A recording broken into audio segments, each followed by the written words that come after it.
जय हिंद। आज मैं हिंदी के चैप्टर 3 संपूर्ण क्रांति पढ़ाने वाला हूँ, जो जयप्रकाश राय ने लिखा है और ये हमारे संपूर्ण क्रांति भाषण है। इससे पहले मैंने उसने कहा था कहानी पढ़ा दिया और उससे पिछले वीडियो में मैंने बातचीत निबंध पढ़ा दिया। ये हमारा भाषण है जो 5 जून 1974 ईस्वी को पटना के गांधी मैदान में जयप्रकाश राय ने भाषण दिया। उसी का कुछ हमारा संपूर्ण क्रांति में क्या क्या व्याख्या किया गया है। तो चलिए हम बिना लेट के हुए ट्रिक समझते हैं। ये हमारे ऑटो ट्रिक है और ऑटो ट्रिक के साथ मैं आप लोगों को बहुत ही आसानी तरीका से लेखक परिचय याद करवा दूंगा। अभी जहाँ में पूछेगा तो यहीं से पूछेगा। तो चलिए हमारा पहला ट्रिक क्या है, जन्म एवं मृत्यु। तो देखिए जन्म एवं मृत्यु को हम दो तरीका से याद कर सकते हैं। देखिए 11 और 8, 11 और 8 है, दो को शब्द है, लेकिन इसी में हमारा जन्म मृत्यु याद कैसे हो जाएगा तो इसको समझिए। 11 हाथ में क्या है, लास्ट में ह है तो ह में अ का उच्चारण आता है। और 8 में भी किसका उच्चारण आता है, अ का। तो दोनों में आ जाएगा, अ से हो जाएगा दोनों में अक्टूबर। क्या होगा, अक्टूबर। अक्टूबर हो गया। इसमें भी आपका क्या हो जाएगा, अक्टूबर।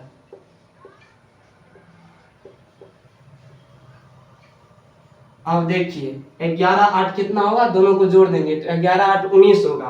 11 8 यदि 19 होगा तो यहाँ पे क्या करेंगे, 19 लिख देंगे। ऊपर में भी 19 लिख देंगे और नीचे में भी 19 लिख देंगे। चलिए हम दोनों जगह 19 लिख दिए। अब देखिए 11 में कितने संख्या है, दो संख्या है। 11 वो 1 हुआ और 2 हुआ, तो 2 को लिखना है, 2 डिजिट में लिखना है, 1 डिजिट में नहीं 2 डिजिट में। तो 2 डिजिट में जब लिखेंगे तो 0 यहाँ पे लगाना पड़ेगा। तो इस 11 अक्टूबर 1902 ईस्वी को क्या हुआ, जन्म हुआ किसका, तो जयप्रकाश नारायण का। अब देखिए मृत्यु कैसे, उसका ट्रिक याद रखेंगे। 8 से पहले क्या आता है, 7 आता है, और 8 के बाद क्या आता है, 9 आता है। बहुत ही आसानी तरीका से जन्म एवं मृत्यु याद हो गया। अब चलिए दूसरा कॉन्सेप्ट में चलिए, दूसरा ट्रिक हमारा क्या कहता है, जन्म स्थान। अब देखिए जन्म स्थान कैसे याद करेंगे। तो सिया ने दिया जलाए, सिया नाम का एक लड़की है, जैसे अपना लोग दीपावली में क्या करते हैं, दिया जलाते हैं। तो सिया ने दिया जलाई बिहार के सारण जिला और यूपी के बलिया जिला में दिया जलाई। कहाँ कहाँ जलाई, सिया ने दिया जलाई बिहार के सारण जिला और यूपी के बलिया जिला में। तो सिया में लगा देंगे ब, सिया में क्या लगा देंगे, ब, और दिया में लगा देंगे रा। तो हमारा हो गया सिताब दियारा। क्या हो गया, सिताब दियारा में किसका जन्म हुआ, जयप्रकाश नारायण का। और सिताब दियारा किस किस जिले में फैला हुआ है, तो बिहार के सारण जिला में फैला हुआ है और यूपी के बलिया जिला तक में फैला हुआ है। सिताब दियारा गाँव कहाँ कहाँ तक फैला हुआ है, बिहार के सारण जिला और यूपी के बलिया जिला में क्या हुआ, फैला हुआ है। अब देखिए बचपन, जयप्रकाश नारायण का बचपन का यदि नाम याद नहीं रहेगा तो बजाओ ढोलक, सॉरी यहाँ पे लिखा हुआ है बजाओ लोग ढोलक। क्या लिखा हुआ है, मिट गया था, बजाओ लोग ढोलक। जयप्रकाश नारायण बचपन में कहता था बजाओ लोग ढोलक, यानी ढोलक सुना उसको बहुत पसंद आता था, किसको, जयप्रकाश नारायण को। तो ब से आपका हो जाएगा, ब से हो जाएगा आपका बाउल, ब से क्या हो जाएगा आपका बाउल। तो बचपन का क्या नाम था, बाउल। और ज से हो जाएगा आपका जेपी, जो से क्या हो जाएगा आपका जेपी। तो बजाओ ढोलक। इसमें लो से क्या हो जाएगा, लोकनायक हो जाएगा। क्या हो जाएगा आपका, लोकनायक। तो देखिए जयप्रकाश नारायण का तीनों नाम बहुत ही आसानी से याद हो गया। बचपन का नाम क्या था उसका, बाउल, और थोड़ा सा बड़े हुआ उसके बाद जेपी कहलाया, और उससे थोड़ा बड़े हुआ तो लोकनायक कहलाया। प्रसिद्धि मिलने पर क्या कहलाया, लोकनायक कहलाया। और उसके बाद उसके माता पिता का नाम थे, इससे पहले हमारा जो कॉन्सेप्ट पढ़े होंगे बातचीत में, तो उसमें क्या करते हैं, बालकृष्ण भट्ट जयप्रकाश नारायण के माता पिता से चुली फुकवाते थे। तो फॉर्सो से क्या हो जाएगा, फूल रानी हो जाएगा, फूल रानी। और ह से क्या हो जाएगा आपका, हर्षु दयाल। क्या हो जाएगा आपका, हर्षु दयाल। अब चलिए अगला कॉन्सेप्ट हमारा क्या कहता है, पत्नी का नाम। देखिए जयप्रकाश नारायण अपने पत्नी से इतना प्रेम करते थे कि अपने नाम में पत्नी का नाम लगा दिए। अब समझेंगे कैसे अपने नाम में पत्नी का नाम लगा दिए। तो देखिए जयप्रकाश नारायण के पत्नी के नाम में शुरू में आता है प्र, तो अपने जयप्रकाश नारायण के नाम में भी क्या था, प्र, तो प्र से हो जाएगा उसका प्रभावती देवी। बहुत ही आसानी तरीका से आप लोग को याद हो जाएगा।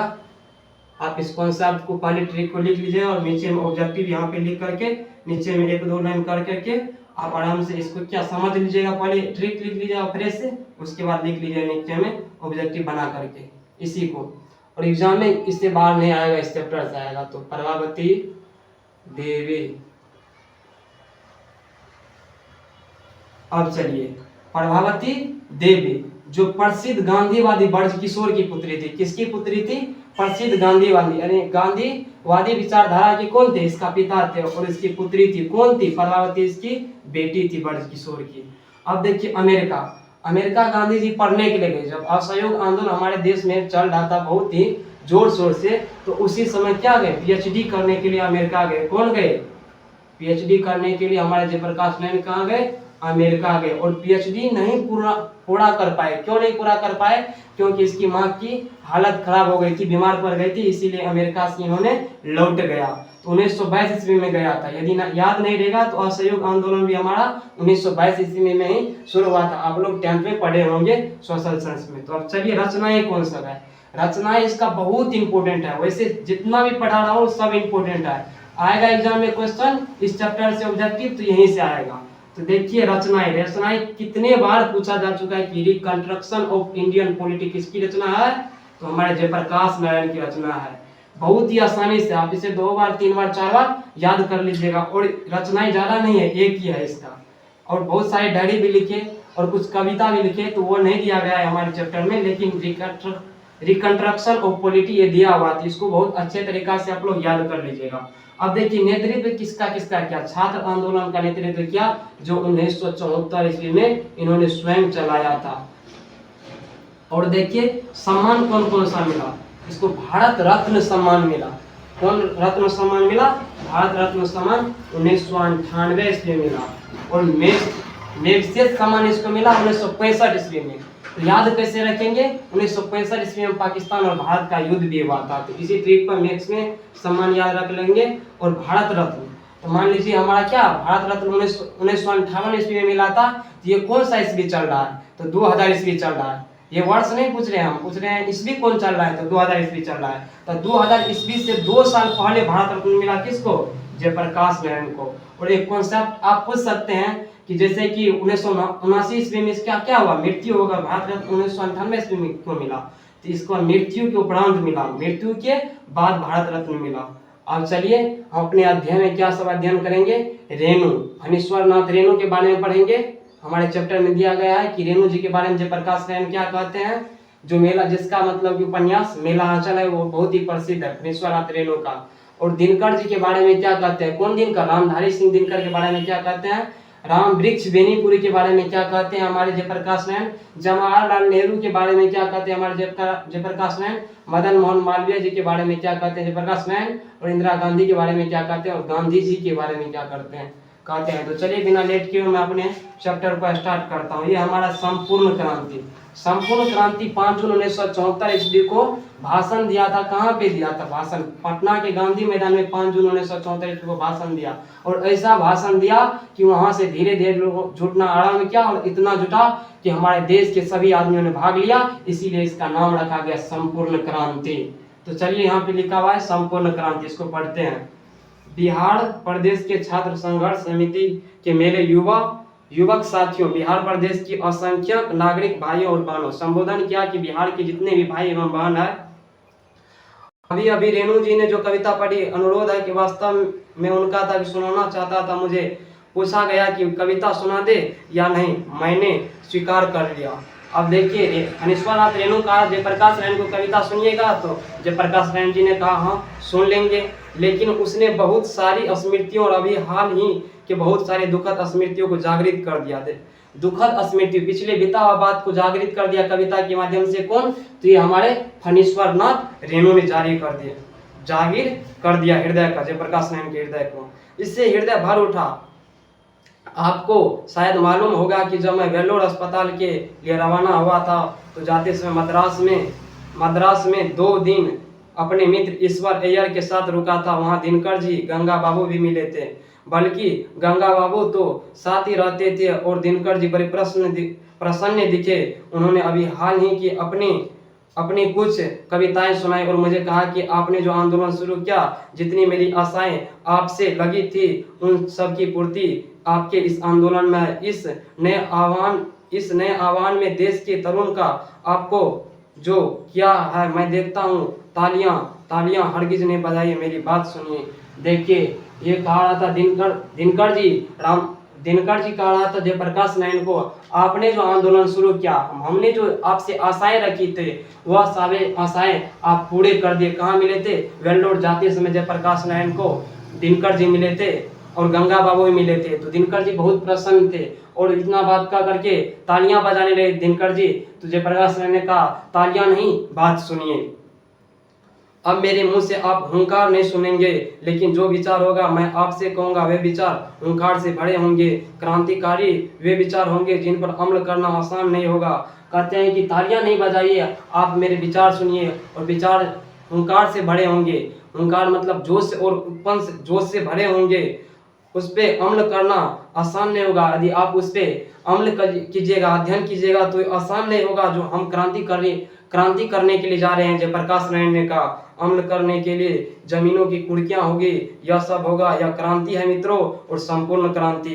जयप्रकाश नारायण जी समझाता है दिनकर जी को, यह क्रांति है और यह संपूर्ण क्रांति है मित्रों। तालियां नहीं बजाइए, हरगिज नहीं बजाइए।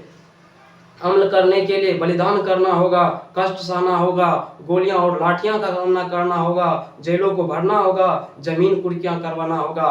कहता है कि यदि तालियां नहीं बजाई मित्रों आप दिनकर, आपको जमीन को कुर्कियां करवानी होगी, कष्ट सहना होगा, बलिदान करना होगा, तब जाकर के हम भ्रष्टाचार से मुक्त हो सकते हैं। अन्यथा हमारे देश भ्रष्टाचार में दिन प्रतिदिन चलता जा रहेगा और नीचे हम लोग दबते जा रहेंगे और हमारी सरकार फिर से वही काम करते रहेंगे। हमें सरकार के खिलाफ लड़ना होगा, उस भ्रष्टाचार के खिलाफ लड़ना होगा दिनकर जी। यह सब होगा, यह क्रांति है मित्रों, और संपूर्ण क्रांति। यह कोई विधानसभा की विघटन का ही आंदोलन नहीं है, वह तो मंजिल है जो रास्ते में है। दूर जाना है जवाहरलाल नेहरू के शब्दों में, अभी ना जाने कितने मील दूर जाना है। इस देश की जनता को जाना है उसे स्वराज को प्राप्त करने के लिए, जिसके लिए देश के हजारों लाखों जवानों ने कुर्बानी दी है। कहते हैं हमारे देश को आज़ाद करने में जैसे भगत सिंह, गांधी जी, ढेर सारे महापुरुषों ने कुर्बानी दी है। उस देश की आज़ादी का असली मतलब क्या है, वही हमको पाना है। अभी हम देश आज़ाद हो गए, लेकिन जो भ्रष्टाचारी बढ़ रहा है हमारे देश में, वह हमारे हनन कर रहा है मूल्य अधिकारों का। उसे लड़ना होगा, दूर जाना होगा, कष्ट सहना पड़ेगा, लाठियां खानी पड़ेगी, जमीन को कुर्की करवाना पड़ेगा। ये जयप्रकाश नारायण जी रामधारी सिंह दिनकर को सुना रहे हैं, यानी समझा रहे हैं, जिसके लिए सरदार भगत सिंह, उनके साथी, बंगाल के सारे क्रांतिकारी साथी, महाराष्ट्र के साथी, देश भर के क्रांति सभी गोली का निशाना बने। कहते हैं जिसके लिए बंगाल के जितने भी क्रांतिकारी थे वह सब मारे गए। सरदार भगत सिंह भी मारे गए, या तो फांसी पे लटका दिए गए। जिस स्वराज के लिए लाखों देश की जनता बार जेलों में को भर्ती हुई है। कहते हैं जिस स्वराज को पाने के लिए, जिस देश को स्वतंत्र करने के लिए हमारे देश के लाखों जवान में मर गया, लेकिन आज 27-28 वर्ष के बाद जो स्वराज है उसमें जनता करा रही है। भूख है, महंगाई है, भ्रष्टाचार है, कोई काम नहीं जनता का निकलता बिना बगैर रिश्वत के दिए हुए। कहता है बिना रिश्वत दिए हुए कोई काम जनता का नहीं निकलता है। भ्रष्टाचारी है, महंगाई है, इसे दूर करना होगा। असल में आज़ादी का मतलब क्या होता है उसे समझना होगा। उसे पाने के लिए कितने देश के जवानों ने जेल में भर्तियां हो गए, उसके बाद फांसी पे लटक गए। उस देश के असली महत्व को पहचानना होगा, उसके लिए लड़ना होगा। सरकारी दफ्तरों में, बैंकों में, हर जगह टिकट लेना, उसमें जहाँ भी हो रिश्वत के बगैर काम नहीं चलता। रिश्वत के बगैर काम नहीं चलता। जनता का हर प्रकार के अन्याय के नीचे जनता दबी रही है। शिक्षाएं संस्था भ्रष्ट हो रही है। हजारों नौजवान का भविष्य अंधेरे में पड़ रहा है, जीवन उनका नष्ट हो रहा है। शिक्षा दी जाती है गुलामी की शिक्षा। जयप्रकाश नारायण कहता है कि शिक्षा दी जाती है, लेकिन हमारे देश में गुलामी की शिक्षा दी जाती है। शिक्षा पाकर दर दर ठोकरें खाना नौकरी के लिए नौकरी मिलती नहीं, दिन प्रतिदिन बेरोजगारी बढ़ती जा रही है, बेरोजगारी बढ़ती जा रही है। गरीबी हटाओ के नारे जरूर लगाते हैं, लेकिन गरीबी बढ़ी है पिछले वर्षों में। कहते हैं कि गरीबी हटाओ के नारे जरूर लगाते हैं। जयप्रकाश नारायण कह रहे हैं इंदिरा गांधी के बारे में, इंदिरा गांधी ने गरीबी हटाओ का नारा लगाया था और उसी के बारे में कहा है कि गरीबी हटाओ का नारा जरूर लगाते हैं हमारी सरकार, लेकिन पिछले वर्षों में तो गरीब बढ़े ही हैं, गरीबी घटी कहाँ है। और हमारे देश में ऐसी शिक्षाएं दी जाती है जिससे नौकरी के लिए ठोकरें खाते रहो, शिक्षित होकर के ये गुलामी की शिक्षा दी जा रही है हमारे देश में। तो मित्रों, आज की स्थिति यह है और यह स्थिति में वहाँ दिनकर जी ने कुछ हमें अपने शब्द सुनाए, बड़े हृदयग्राही थे। कहते दिनकर जी को जब मैंने इतना बात समझाया तो दिनकर जी ने कुछ हमें शब्द सुनाए थे और उसी रात को जब विदा हुए, उसी रात को हमारे मित्र रामनाथ जी गोयनाथ इंडियन एक्सप्रेस के मालिक थे। ऑब्जेक्टिव में आएगा कि इंडियन एक्सप्रेस के मालिक कौन थे, तो रामनाथ जी गोयनाथ। कौन थे? रामनाथ जी गोयनाथ के घर में मेहमान आए थे। रात का दिल का दौरा पड़ा, दिल का दौरा मतलब धड़कन तेज हुई। 3 मिनट में उनको अस्पताल पहुंचाया गया। गोयनाथ जी 3 मिनट में, गोयनाथ जी ने रामधारी सिंह दिनकर को 3 मिनट में अस्पताल पहुंचा दिया। यानी जब दिल का दौरा पड़ा रामधारी सिंह दिनकर को, जब बातचीत करते करते दिल का दौरा पड़ा रात को रामधारी सिंह दिनकर को, तो इंडियन एक्सप्रेस के मालिक जो रामनाथ गोयनाथ जी थे, उन्होंने 3 मिनट में वेलोर अस्पताल में शिफ्ट कर दिया, भर्ती कर दिया। बिल्डिंग नर्सिंग होम शायद उसे कहते हैं, जयप्रकाश नारायण कहते हैं जिस अस्पताल में रामधारी सिंह दिनकर को भर्ती किया गया, शायद उसे ही बिल्डिंग नर्सिंग होम कहा जाता है। अब देखिए सारा इंतजाम था वहाँ पर, पटना का अस्पताल पता नहीं 3 घंटे में तैयार हो पाता या नहीं। सभी डॉक्टर सब तरह के औजार लेकर तैयार थे, लेकिन दिनकर जी का हार्ट फिर जिंदा ना हो पाया। कहते हैं कि सभी डॉक्टर यानी पटना के अस्पताल से तुलना किया गया वेल्लोर के अस्पताल से, जो यदि बिहार के पटना अस्पताल में रहते तो ऐसा देखने को नहीं मिलता। जैसे या वेल्लोर के अस्पताल में सभी डॉक्टर तुरंत अपने औजार लेकर के तैयार है इसका इलाज कराने के लिए, रामधारी सिंह दिनकर का इलाज कराने के लिए।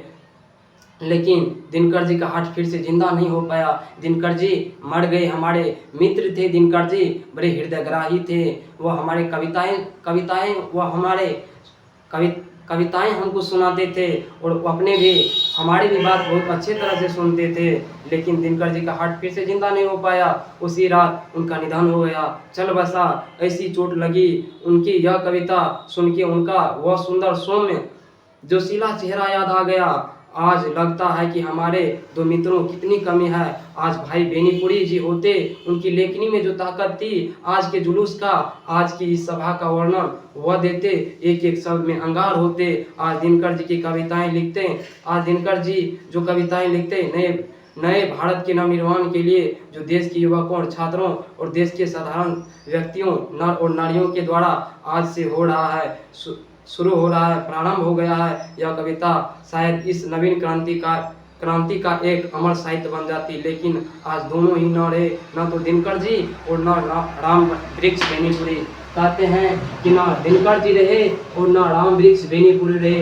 यदि यह दोनों रहते, आज जो मैं भाषण दे रहा हूँ पटना के गांधी मैदान 5 जून 1974 को, वह रहते तो बहुत ही अंगारों भरे शब्द से लिखते और उनके एक एक शब्द में अंगार भरा हुआ रहता। ऐसा सुनने में मजा आता जिससे छात्रों के जीवन में एक जोश उत्पन्न होता। न हमारे रामधारी सिंह दिनकर जी मित्र रहे और न राम वृक्ष बेनीपुरी हमारे मित्र रहे, दोनों चल बसे। तो मित्रों, यह स्मृतियाँ जगी है और उनका भार हृदय पर है। मैं थक गया हूँ, लेकिन आज बड़ी भारी जिम्मेवारी हमारे कंधों पर आई है और मैंने इस जिम्मेवारी को अपनी तरफ से मांग कर नहीं लिया हूँ। तरुणा से छात्रों के बराबर कहता हूँ, जब पहला हमने आह्वान किया था यूथ फॉर डेमोक्रेसी का, लोकतंत्र में युवकों का क्या रोल है। कहता है कि हमें जो ये भार दिया गया है छात्र आंदोलन का नेतृत्व करने के लिए, मैं अपने से मांग के नहीं लिया हूँ, ये मुझे छात्रों ने दिया है। मैं छात्रों से कहता हूँ कि युवक का क्या रोल है डेमोक्रेसी में, लोकतंत्र में क्या है, यूथ फॉर डेमोक्रेसी लोकतंत्र में युवकों का क्या रोल है। मैं समझाता हूँ, छात्रों को समझाता हूँ, नौजवान को समझाता हूँ। यह हमने जो बताया था उसमें लिखा था और इसके बाद बराबर कहता रहा हूँ, संचालन समिति में बात करता हूँ, हम बूढ़े हो गए हैं, हमारी सलाह ले लीजिए, हम दूसरे पीढ़ी के हो गए हैं, आप नई पीढ़ी के लोग हैं, देश का भविष्य आपके हाथ में है। कहते हैं कि देश का भविष्य आपके हाथ में है, हम बूढ़े हो गए हैं, हमें उतना जोश उत्पन्न नहीं है, हम उतना बोलने लायक नहीं है, चलने लायक नहीं है, आप ले लीजिए, आप देश के नौजवान हैं, आप छात्र आंदोलन का नेतृत्व कीजिए। लेकिन कोई समझ नहीं रहे हैं, कोई सुन नहीं रहे हैं। सभी छात्र आकर के कहते हैं जयप्रकाश नारायण जी आप आंदोलन कीजिए, छात्र आंदोलन का नेतृत्व करना पड़ेगा आपको, उत्साह है आपके अंदर, शक्ति है आपके अंदर, जवानी है आपके अंदर, आप नेता बनिए। छात्र क्या कहते हैं, उत्साह है आपके अंदर, शक्ति है आपके अंदर, जवानी है आपके अंदर आप नेता बनिए। कहते हैं आप बूढ़े हैं तो क्या, आपकी उत्साह में जवानी है, आप क्या, आपके उत्साह में जवानी है, आपके अंदर वो शक्ति है, आप नेता बनिए। जयप्रकाश नारायण जी इस छात्र आंदोलन का नेता बनिए। यदि आप छात्र आंदोलन का नेता नहीं बनिएगा तो कल का मेरा देश बर्बाद हो जाएगा। और ऐसा भयानक छात्र आंदोलन हुआ जो 1975 में भारत में पहली बार आपातकाल लागू हो गया। इस आपातकाल लगाने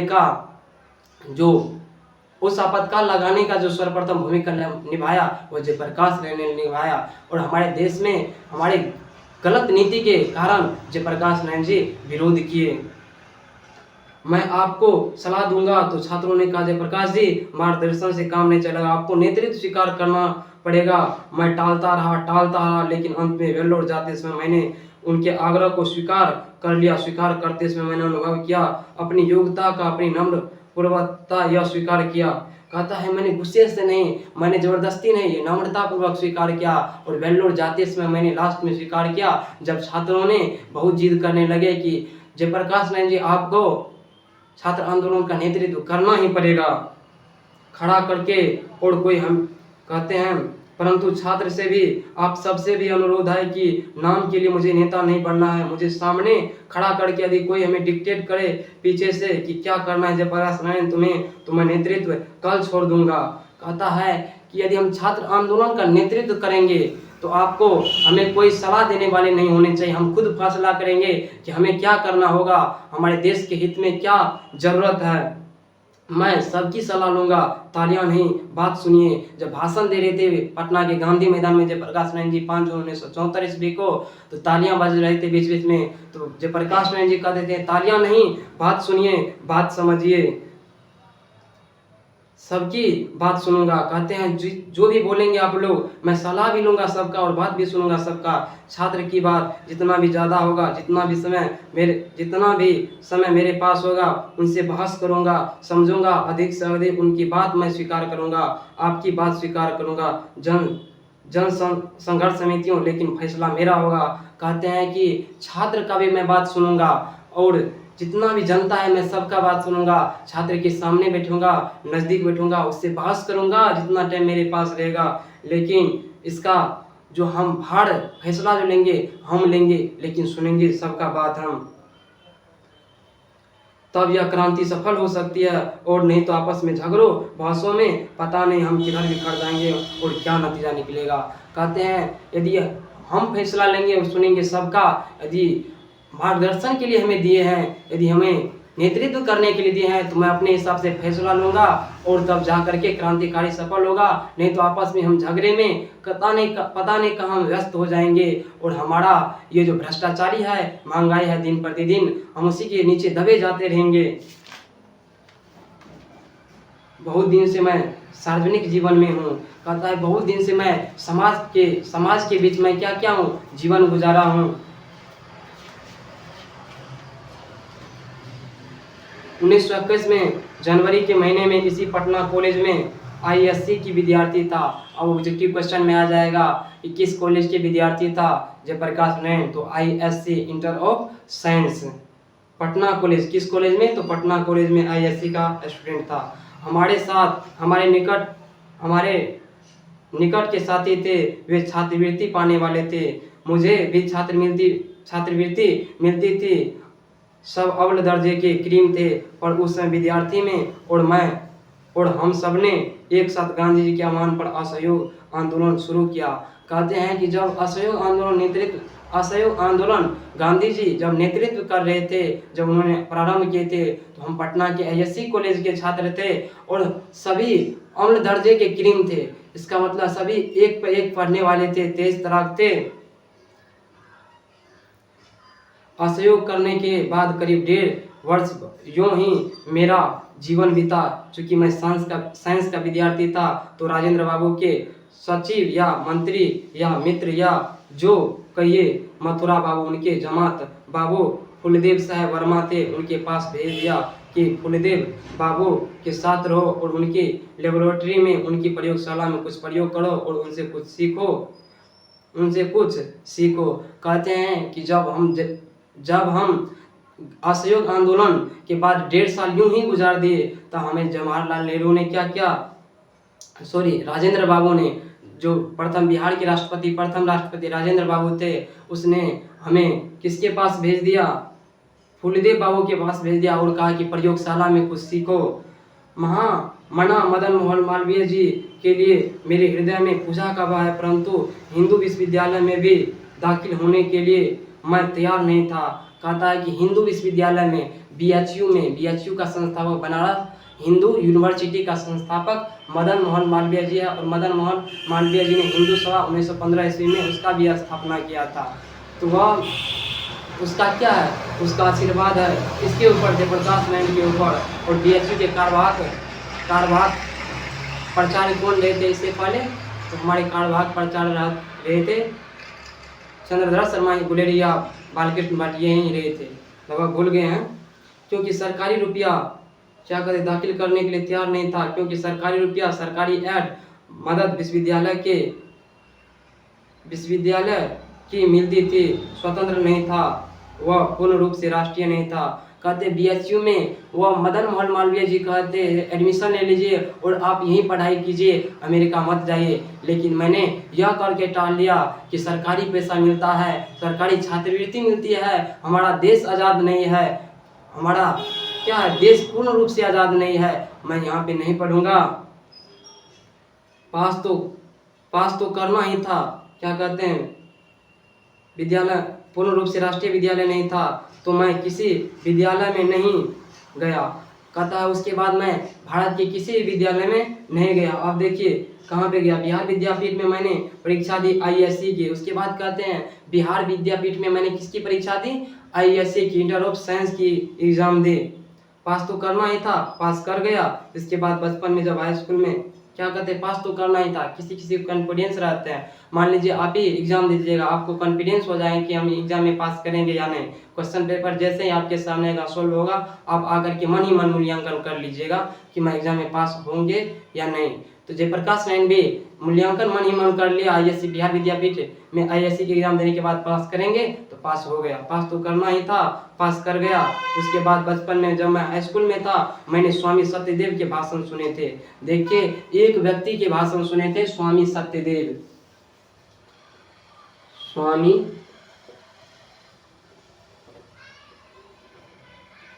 सत्यदेव का भाषण सुने थे जब हाई स्कूल में जयप्रकाश नारायण पढ़ रहे थे।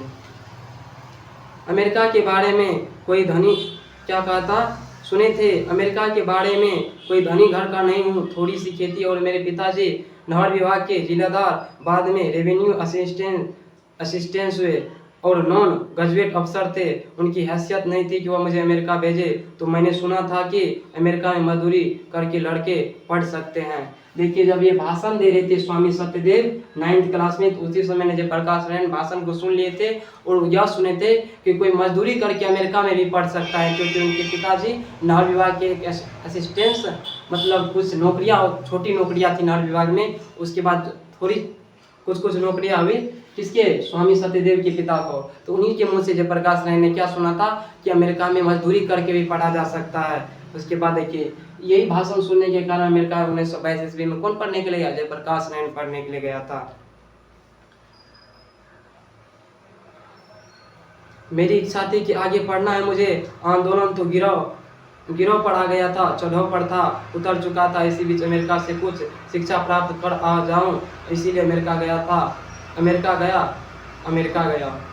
कुछ लोग हैं जो हमारे माता पिता को किस नाम से पुकारे, माता पिता से पुकारे, मुझे आज ही वर्षों से गालियां देती है। कितनी गालियां मुझे दिया है, क्योंकि अमेरिका में मैंने पढ़ा, इसीलिए मैं अमेरिका का दलाल हूँ। निक्सन को दे दो तार, जयप्रकाश नारायण की हो गई हार, नारे लगाते हैं। जयप्रकाश नारायण जी कहते हैं कि हमारे जो विपक्षिया पार्टी है या कुछ हमारे जो पढ़े लिखे शिक्षित है, वह कहते हैं कि जयप्रकाश नारायण तो सब दिन जाकर के अमेरिका में पढ़ा है, वह क्या जानेगा, निक्सन को दे दो तार, जयप्रकाश नारायण की क्या हो गई हार। कुछ लोग भदियां गाली देते हैं, मैं उसका नाम नहीं लेना चाहता हूँ। और कहा कि जब मैंने असहयोग आंदोलन गिरोह पे चढ़ाया तो मैंने सोचा कि जा करके कुछ पढ़ लूँ। इसी बीच मैंने कहाँ चले गया पढ़ने के लिए, अमेरिका चले गया पढ़ने के लिए। अब देखिए अमेरिका में किस कष्ट को सह करके ये जो है हमारे जयप्रकाश नारायण जी पढ़ते हैं। कहता है कागी चेष्टा वको ध्यानम अल्प हरि स्वनिंद्रा। विद्यार्थी के जो भी लक्षण होते हैं, और विद्यार्थी जीवन हमेशा कष्टमय व्यतीत होता है। जो विद्यार्थी मान लीजिए अपने आप को कष्ट में नहीं डुबाएगा, वो विद्यार्थी कभी सफल नहीं हो सकता। इसीलिए विद्यार्थी जीवन में हम ही और आप ही नहीं कष्ट सह रहे हैं। हमारे जयप्रकाश नारायण जिसको भारत रत्न मिला, उन्होंने भी बहुत कष्ट का सामना किया। जाकर के जूता पॉलिश किया, बागानों में काम किया, कारखानों में काम किया। अब देखिए आगे क्या कहते हैं मित्रों, अमेरिका के बागानों में मैंने काम किया, कारखानों में काम किया, लोहे के कारखानों में, यहाँ जहाँ जानवर मारे जाते थे उन कारखानों में भी काम किया। किसके लिए काम किया था, पढ़ने के लिए काम किया था। जब यूनिवर्सिटी में पढ़ता था, छुट्टियों के काम करके इतना कमा लेता कि कुछ खाना हम 3-4 विद्यार्थी मिलकर पका लेते थे, और रास्ते में हम लोग खा पी भी लेते थे। कहते थे जब एतवार यार को छुट्टी होता था तो हम लोग कारखाने में जाकर के काम करते थे, और कारखाना से इनकम इतना पैसा आ जाता था कि हम लोग का 2-3 दिन का क्या होता, खाना जो है ना बहुत अच्छा तरीका से चल जाता। खा पी लेते, हम 2-3-4 विद्यार्थी मिलकर पकाते थे और रास्ते में खा पी लेते थे। एक कोठरी में कई आदमी मिलकर रह लेते थे, रुपया बचा लेते थे। कहते हैं कि एक रूम में हम 3-4 स्टूडेंट मिलकर के रह लेते थे, रुपया बचाते थे, क्योंकि एक रूम में हम एक आदमी रहते तो ज़्यादा भाड़ा लगता रूम किराया। 1 घंटा का रेशियो में होटल में या बर्तन धोया, वेटर का काम किया। अब होटल में भी काम करते थे, वेटर का भी काम करते थे, तो शाम को रात का खाना मिल गया, दिन का खाना मिल गया। अब देखिए होटल में काम करते थे, उससे उसका खाना चले जाता था, खाने के लिए देता था होटल मालिक अमेरिका में। किराया कहाँ से मकान का हमको आया, बराबर 2-3 लड़के, कितने वर्षों तक 2 चारपाइयाँ नहीं थी, 3 खाना मिल जाता। किराया कहाँ से मकान का हमको आया, बराबर 2-3 लड़के, कितने वर्षों तक 2 चारपाई नहीं थी कमरे में, 1 चारपाई में, और कोई अमेरिकन रहता था, ना कोई अमेरिकन लड़का रहता था। कहते हैं कि 1 चारपाई पे रहते थे और 2 चारपाई नहीं था, 1 अमेरिकन लड़का रहता था और 1 हम रहते थे और 1 हमारे और दोस्त रहते थे, यानी 3 आदमी मिलकर के एक ही चारपाई पे सोते हैं, जिनको खटिया कहते हैं। इतवार के दिनों में कुछ आइटम में यह जो होटल का काम, उसको छोड़ करके जूते साफ करने का काम, शू शाइन कॉलर में क्या, इससे ले करके कमोड साफ करने का काम होटल में करता था। क्या कहते हैं, जब एतवार को छुट्टी होता था तो क्या करते हैं, होटल के काम करने के बजाय हम जूते शू शाइन करते थे, शू शाइन पार्लर में काम करते थे। जैसे ब्यूटी पार्लर होता है तो ठीक उसी प्रकार से शू शाइन पार्लर होता है, जो यहाँ पे जूते साफ किए जाते हैं, उस जूते साफ करते थे जयप्रकाश नारायण। देखिए कितना कष्टमय जीवन उसका स्टूडेंट लाइफ में बीता। वहाँ जब BA पास कर लिया, अब देखिए वहाँ पे क्या किया, ग्रेजुएशन जब क्लियर कर लिया, स्कॉलरशिप मिल गई, 3 महीने के बाद असिस्टेंट हो गया, डिपार्टमेंट का रूटीन क्लास लेने गया, जो कुछ आराम से रहा। इस बीच में इतने लोगों से पूछे मेरा इतिहास ये जानते हैं, और जानकर भी मुझे गालियाँ देते हैं। कहते हैं कि इन लोगों से पूछिए जो हमें गाली दे रहे हैं अभी, कहते हैं निक्सन को दे दो तार, जयप्रकाश नारायण की हो गया। इन लोगों को पूछिए मेरा इतिहास जानता है, मैंने अमेरिका में कितना कष्ट सहा, होटलों में काम किया, जूते साफ करने का काम किया, कारखानों में काम किया, जहाँ जानवर मार करके फेंक दिए जाते थे वहाँ पे मैंने काम किया। और एक कमरे में रहते थे कई सारे विद्यार्थी मिल करके, होटलों में काम किया जिससे हमारा पेट भर जाता था। और जब ग्रेजुएशन पूरा हो गया तब जाके मैं कहीं भारत लौटा हूँ। इनसे इतिहास पूछिए, मेरे बारे में कुछ जानता है। 5 जून 1974 को पटना के गांधी मैदान में ऐसा भीड़ लगा था कि उसके बाद आज तक न पटना के गांधी मैदान में ऐसा भीड़ लगा जब संपूर्ण क्रांति भाषण दे रहे थे जयप्रकाश नारायण। अमेरिका में विकासशील में, मेडिसिन में, और मैं घोर कम्युनिस्ट था। वह लेनिन का जमाना था। क्या कहते हैं, हम अमेरिका में क्या थे, कम्युनिस्ट पार्टी की घोर विरोधी थे। वह लेनिन का जमाना था, वह ट्रोट्स्की का जमाना था। 1924 में लेनिन मरे थे और 1924 में मार्क्सवादी बना था। कहते हैं कि जब ट्रोट्स्की का जमाना था, लेनिन की जमाना था, 1924 में लेनिन मर गया था। इससे पहले आप लोग 10th पे पढ़े होंगे, 1924 में लेनिन का क्या हुआ, मृत्यु हो गया। और मार्क्सवादी जो कार्ल मार्क्स का जन्म हुआ था, क्या कहते जर्मनी में, उस कार्ल मार्क्स की बात कर रहे हैं हम। कौन, जयप्रकाश नारायण। और दावे के साथ कह सकता हूँ कि उस समय तक जो भी मार्क्सवादी के ग्रंथ छपे थे अंग्रेजी में हम लोग पढ़ डाले थे। कहता है कि मैं दावे के साथ कह सकता हूँ कि जो कार्ल मार्क्स ने अंग्रेजी में जो पुस्तक लिखे थे हम लोग पढ़ डाले थे। रात रात को रोज एक रशियन टेलर था, दर्जी था, उसके यहाँ हमारे क्लास लगते थे। और वहाँ जा कर के मैं क्या कहते हैं, रात को दर्जी टेलर के यहाँ जहाँ पे कपड़ा सिलाई होती, वहाँ पे जयप्रकाश नारायण की क्या होती थी, क्लास होती थी। कम्युनिस्ट पार्टी में क्यों नहीं दाखिल हुआ, मैंने जो लेनिन से सीखा वह यह सीखा था कि गुलाम देश है, वहाँ के जो कम्युनिस्ट है उनको हरगिज वहाँ की आज़ादी की लड़ाई से अपने को अलग नहीं रखना चाहिए। क्या कहते हैं, वहाँ की जो कम्युनिस्ट पार्टी है जिस देश, गुलाम देश की, वहाँ से हरगिज अलग नहीं रखना चाहिए। ये किससे सीखा था, जयप्रकाश नारायण ने यह सीखा था, लेनिन से सीखा था। यद्यपि उस लड़ाई का नेतृत्व जिसको मार्क्सवाद भाषा में बुजुर्गा क्लास कहते हैं, उस क्लास के हाथ में, पूंजीपतियों के हाथ में उसका नेतृत्व हो। फिर कम्युनिस्ट पार्टी को अलग नहीं रहना चाहिए, अपने को आइसोलेट नहीं रखना चाहिए।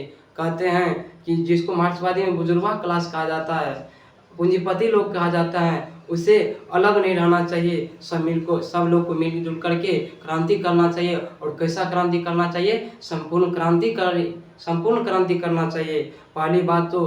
पहली बात जो मैंने नोट की आपसे कहने के लिए वह यह कि सरकार के बारे में आज से 3 दिन हुए हैं। गफूर साहब मिलने आए थे, बहुत प्रेम से मिले। कहते हैं गफूर साहब, एक दोस्त आए थे मिलने, वह भी बहुत प्रेम से मिले। उससे 2 दिन बाद चंद्रशेखर बाबू मिलने आए थे, बहुत प्रेम से मिले। कहते हैं गफूर साहब और चंद्रशेखर बाबू दोनों आए थे, दोनों ही बहुत प्रेम से मिले। लेकिन प्रधानमंत्री से लेकर दीक्षित से नीचे सब लोग मुझे डेमोक्रेसी का सबक सिखाते हैं। कहते हैं प्रधानमंत्री से लेकर के ये हमारे देश में जो सरकार इंदिरा गांधी है, इससे लेकर के ये दीक्षित तक के लोग हमें क्या कहते हैं, डेमोक्रेसी का सबक सिखाते हैं। यानी डेमोक्रेसी के बारे में हमें क्या करते हैं, पढ़ाते हैं। डेमोक्रेसी ये चीज़ है, डेमोक्रेसी वो चीज़ है। लेकिन ये लोग खुद भ्रष्टाचारी कर रहे हैं, इसके खिलाफ लड़ना होगा। इनसे किसी को कोई अधिकार नहीं है कि जयप्रकाश नारायण को लोकतंत्र की शिक्षा दे, लेकिन वे जयप्रकाश नारायण को शिक्षा देने की हिम्मत करते हैं। और उनकी हरकतें देखिए, कहते हैं कि इनकी इससे कोई हिम्मत नहीं है, इन्हें इतना ताकत नहीं है कि जयप्रकाश नारायण को शिक्षा दे। यदि शिक्षा नहीं दे पाता है तो इनकी हरकतें देखिए। शांतिमय प्रदर्शन, शांतिमय जुलूस के हजारों लोग आ रहे हैं, प्रदेश के कोने कोने से छात्र आ रहे हैं, किसान आ रहे हैं, मजदूर आ रहे हैं, मध्यम वर्ग के लोग आ रहे हैं। कई पैदल आ रहे हैं, कुछ बस पे चढ़ के आ रहे हैं, कई रेलगाड़ियों से आ रहे हैं, कोई ट्रक भाड़े पर लेकर के आ रहे हैं, डीजल अपना खरीद करके लेकर के आ रहे हैं। जहाँ तहाँ रोका गया है, इनको लड़कों को पीटा गया है, गिरफ्तार किया गया है, अन्य सब कोई कारण नहीं है। कहते हैं कि इनको देखिए, यदि हमें पढ़ना नहीं पढ़ा पाता है, हमें यदि सिखा नहीं पाते हैं सरकार से लेकर के दीक्षित तक के लोगों, तो ये जा करके शांतिमय पूर्ण हम लोग जो है शांतिपूर्ण तरीका से क्या कर रहे हैं, आंदोलन कर रहे हैं। लेकिन शांतिमय पूर्ण पे भी, प्रदर्शन पे भी लाठीचार्ज कर रहा है। जगह जगह पर रोका गया, बस को, ट्रेन को रोका गया है, लड़कों को पकड़ करके पीटा गया है, जबकि इसका कोई दोष नहीं है। देखिए इसकी हरकतें देखिए। और यहाँ हमसे आकर के सब मीठी मीठी बात करते हैं, वहाँ शांतिमय पूर्ण आंदोलन पर क्या करते हैं, लाठी चलाते हैं, और हमारे पास जब आते हैं तो मीठी मीठी बातें करते हैं। इन्होंने जिद की है कि उनसे रास्ते से जुलूस नहीं जाएगा, इससे खतरा है, वह खतरा है, मुझे कोई खतरा दिखाई नहीं देता।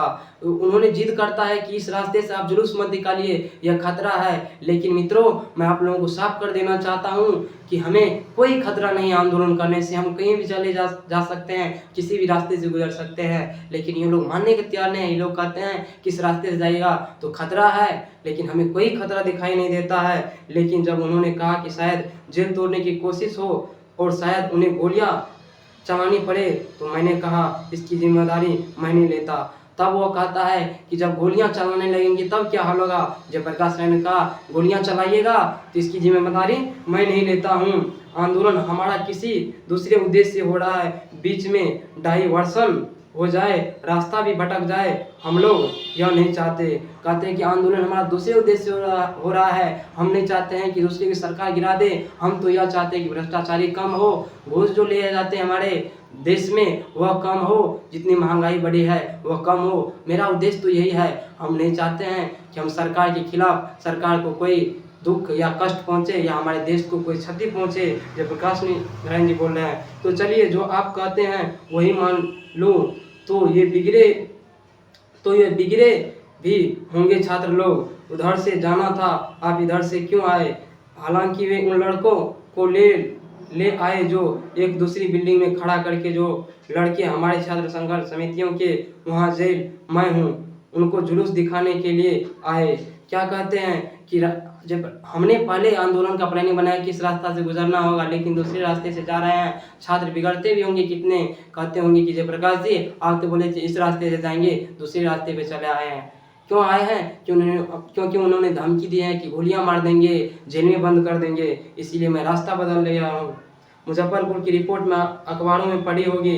कहते हैं बिहार की मुजफ्फरपुर जिला की रिपोर्ट आपने अखबारों में पढ़े होंगे।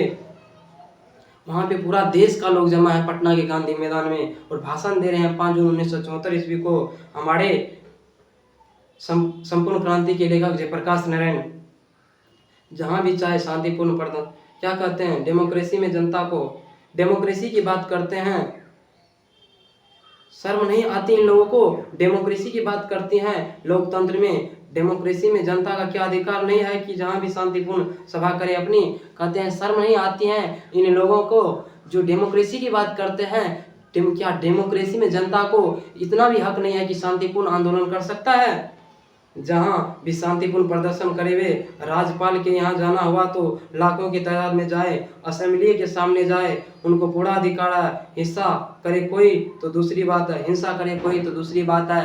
कहते हैं कि राज्यपाल के यहाँ जाना होगा तो जाएंगे, हाईकोर्ट के पास जाना होगा तो जाएंगे, देश के किसी भी कोने के पास जाना होगा तो हमारे लाखों की तादाद में हम छात्र लोग जाएंगे, युवा जाएंगे, सब मिल करके जाएंगे। हिंसा करे वो लोग तो वह दूसरी बात है। हिंसा मतलब कि विपक्षी पार्टी जो है वह हिंसा करेगी तो वह दूसरी बात है। हमसे मिलने आई पुलिस के उच्च अधिकारियों ने कहा, बड़े उच्च अधिकारियों ने कहा, नाम लेना नहीं चाहता हूँ। कहते हैं जयप्रकाश नारायण जी हमसे मिलने एक उच्च पुलिस अधिकारी आए, लेकिन मैं उनका नाम लेना नहीं चाहता हूँ। अब देखिए पुलिस अधिकारी के बारे में जयप्रकाश नारायण जी क्या कहते हैं। ये हमारा बहुत थोड़ा चैप्टर बचा हुआ है, बहुत जल्दी समाप्त हो जाएगा और समझा करके समाप्त कर रहा हूँ। तो आप लोग ऐसा नहीं कि स्किप करके चले जाइएगा। यहाँ ठीक नहीं होगा कि मैंने दीक्षित जी के मुंह से सुना था कि जयप्रकाश नारायण जी नहीं होते तो बिहार जल गया होता। देखिए मैं अपना बड़ाई, जयप्रकाश नारायण जी कहते हैं मैं अपना बड़ाई नहीं करना चाहता हूँ कि यदि दीक्षित जी के मुंह से सुने थे कि यदि बिहार नहीं हो, जयप्रकाश नारायण जी नहीं होता तो बिहार जल गया होता। जब जयप्रकाश नारायण जी के बारे में आप ऐसा सोचते हैं तो जयप्रकाश नारायण जी के लिए यह सारा क्यों होता है? तो उनके नेतृत्व में प्रदर्शन और यह सभा होने वाली है, क्यों लोग को रोकते हैं आप? जनता से घबराते हैं आप? जनता के आप प्रतिनिधि है, किसकी तरफ से शासन करने बैठे हैं आप? आपकी हिम्मत की लोगों को पटना आने से रोके? उनकी राजधानी है, आपकी राजधानी है, या पुलिस वालों का देश है, या जनता का देश है? डूब जाना चाहिए इन लोगों को। ऐसी नीचता का व्यवहार करता है, बहुत कठोर शब्दों का प्रयोग कर रहा हूँ, नीचता नहीं बहुत निष्ठा शब्द का प्रयोग कर रहा है, इसीलिए वर्कर नारायण कहता है कि बहुत कठोर शब्द का प्रयोग कर रहा हूँ, मैं कठोर शब्द का प्रयोग नहीं करता, लेकिन यह निष्ठा का व्यवहार है। अगर कोई डेमोक्रेसी का दुश्मन है तो वे लोग दुश्मन है जो जनता के शांतिपूर्ण कार्यक्रम में बाधा डालते हैं, उनकी गिरफ्तारियां कराती है। ये सब बात पुलिस के साथ बैठ करके बातचीत कर रहा है। यह पुलिस वालों का देश है, यह जनता का देश है, और जहाँ चाहे आंदोलन कर सकता है और जहाँ चाहे जा सकता है। यह डेमोक्रेसी है, लोकतंत्र है, और लोकतंत्र का दुश्मन हुआ है जो जनता के शांतिपूर्ण आंदोलन पे क्या करते हैं, आंदोलन में बाधा डाल रहे हैं, उनकी गिरफ्तारियां कर रहे हैं, उन पर लाठियां चलाते हैं, गोलियां चलाते हैं। यह डेमोक्रेसी है, इसे बदलना चाहिए। जनता, जयप्रकाश नारायण, छात्र, युवक, क्योंकि जो भी आंदोलन इस देश में आज उठेगा उसका नेता युवक रहेगा, छात्र रहेगा, इससे में कोई संदेश नहीं है, इसमें संदेह कोई नहीं है। कहता है कि जयप्रकाश नारायण अकेले ही इस आंदोलन का नेतृत्व नहीं कर रहा है, इस आंदोलन का नेतृत्व बिहार के छात्र, पूरे भारत के जितने भी छात्र युवा है, बिहार के छात्र युवा के साथ साथ पूरे देश के युवा आंदोलन का नेतृत्व कर रहा है। मित्रों, एक बात तो यह कहानी थी कि मैं जानता हूं कि डॉक्टर रहमान यहाँ बैठे होंगे, जो वे कुछ चिंता में पड़े होंगे कि इससे जोर से बोलने का असर मेरा हृदय पर बुरा होगा। मैं समझता हूं, अब जरा अपने को बांध के बोलूंगा। इतना जब भाषण जब जोर जोर से दे रहे थे, उत्साह और उमंग में दे रहे थे, तो उसी समय उसका डॉक्टर रहमान था, और डॉक्टर रहमान ने सलाह दिया था कि आप जोर से नहीं बोलिएगा, आपका कुछ प्रॉब्लम आ सकता है, यानी कुछ बीमार पड़े हुए थे। जयप्रकाश नारायण जी वैसे भी बूढ़े हो गए थे, उसे जोर से बोलने के लिए नहीं कहा गया था, लेकिन कहते हैं कि हमने भूल नहीं गया था, रहमान यहाँ बैठे होंगे, डॉक्टर रहमान, तो वह कुछ चिंता में होंगे कि मैं इसे जोर से बोलने के लिए नहीं कहा, लेकिन ये भाषण जोर जोर से दे रहा है। अभी हाल ही में वेलोर में था, तो हमारे परम मित्र और स्नेही उमाशंकर जी दीक्षित पटना आए थे। कहते हैं जब मैं वेल्लोर में था, जहाँ पे रामधारी सिंह दिनकर का मृत्यु हो गया, रात में वही वेल्लोर का बात करें, जब कहते हैं जब वेल्लोर में मैं था तो यहाँ एक दीक्षित आए थे, उमाशंकर दीक्षित पटना आए थे। उन्होंने मेरे संबंध में कुछ अच्छी बात कही, साथ साथ कई प्रश्न उठाए। मेरा उनका बहुत पुराना संबंध है। 32-33 का आंदोलन जब चला, क्या कहते हैं 32-33 का आंदोलन, यानी 1930 ईस्वी में कौन आंदोलन, सविनय अवज्ञा आंदोलन जब चल रहा था, उसी का बात कर रहा है। उसमें वह अंडरग्राउंड बम्बई में वह रहते थे, अंडरग्राउंड का नेता थे, और सदानंद जी जो फ्री प्रेस के मालिक भी थे, उसकी स्थापना की थी उन्होंने। उनका ब्रेन ऑफ बम्बई कहा गया है, ब्रेन ऑफ बम्बई। सदानंद जी को क्या कहा जाता है, ब्रेन ऑफ बम्बई के नाम से जाना जाता है। मुझे भी कोई बड़ी पदवी थी, कहते जयप्रकाश नारायण जी, हमें भी कुछ न कुछ पदवी थी। किसमें, तो जब सविनय अवज्ञा आंदोलन 32 से 33 ईयर के बीच लगभग चला था, 1930 ईस्वी में वैसे ही चला था, तो चल रहा था सविनय अवज्ञा आंदोलन, उसमें भी इसे बड़ी कुछ पदवी मिली थी, कुछ कर्तव्य निभाने का आंदोलन में। मुझे भी कोई बड़ी पदवी मिली थी, पर मैं अपनी प्रशंसा नहीं करूंगा। उस समय दीक्षित जी से हमारा परिचय और हमारा घनिष्ठता मित्रता हुई। कहते हैं उसी समय हम दीक्षित जी से दोस्ती हुई हमको, और अंडरग्राउंड जमाने जो मित्रता होती है वह ठोस होती है, चाहे हम कहीं रहे वह कहीं रहे, ठोस रहती है। उसके बाद हम एक दूसरे के मित्र आज तक न बने हुए हैं, आज तक बने हुए हैं। कहते हैं कि अंडरग्राउंड यानी अंदर आत्मा से जो मित्रता होती है वह ठोस होती है, चाहे वह दूसरे जगह जिंदगी भर के लिए क्यों न रहे, हम दूसरे जगह क्यों न रहे, आज तक मेरी मित्रता उमाशंकर दीक्षित जी से बनी हुई है। कुछ ऐसे मित्र हैं जिनके भाव अच्छे हैं, हमारे पुराने मित्र जो सोशलिस्ट पार्टी में थे, जो नहीं भी थे, चाहते हैं जयप्रकाश नारायण और इंदिरा गांधी जी से कुछ मेल मिलाप हो जाए। कहते हैं जो हमारे पुराने मित्र हैं वह चाहते हैं कि जयप्रकाश नारायण जी और इंदिरा गांधी के बीच कुछ मेल मिलाप हो जाए। तो मित्रों, मेरा किसी व्यक्ति से झगड़ा नहीं है। कहते हैं मेरा किसी व्यक्ति से झगड़ा नहीं है, सिद्धांतों से झगड़ा है, कार्यों से झगड़ा है। कहते हैं हम किसी खास व्यक्ति के लिए हम नहीं लड़ रहे हैं कि वह व्यक्ति क्यों सरकार में पड़ी हुई है, वह बनी हुई है, मुझसे लड़ नहीं रहे हैं। उनके कार्यों से हमें दिक्कत है, पूरे देश को दिक्कत है उनके लिए। इसीलिए कहता है कि नीतियों से झगड़ा है, सिद्धांतों से झगड़ा है, कार्यों से झगड़ा है।